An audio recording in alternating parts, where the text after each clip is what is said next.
വടാട്ടുപാറ പലവൻപടിയിലെ വീടിനുള്ളിൽ നിന്നും രാജവെമ്പാലയെ പിടികൂടി. മാർട്ടിൻ മേക്കമാലി ഏറെ സാഹസികമായാണ് പാമ്പിനെ കീഴ്പ്പെടുത്തിയത്. വനത്തിനുള്ളിൽ തുറന്നുവിടുന്ന സമയത്ത് പാമ്പ് പാഞ്ഞെടുത്തതിനെ തുടർന്ന് വനപാലകർ ഓടി രക്ഷപ്പെടുകയായിരുന്നു.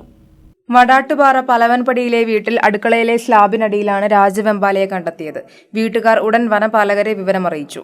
വനപാലകരുടെ നിർദ്ദേശപ്രകാരം നാട്ടുകാരൻ കൂടിയായ മാർട്ടിൻ മേക്കമാലി പാമ്പിനെ പിടികൂടാനുള്ള ദൗത്യം ഏറ്റെടുത്തു. പാമ്പിനെ സ്റ്റിക്ക് ഉപയോഗിച്ച് കൂട്ടിൽ കയറ്റാനുള്ള ശ്രമം പലതവണ പരാജയപ്പെട്ടു. പിന്നീട് കൈകൾ കൊണ്ട് തന്നെ മാർട്ടിൻ രാജവെമ്പാലയെ പിടികൂടുകയായിരുന്നു. 1 മണിക്കൂറിലേറെ വേണ്ടിവന്നു ദൗത്യം പൂർത്തിയാക്കാൻ.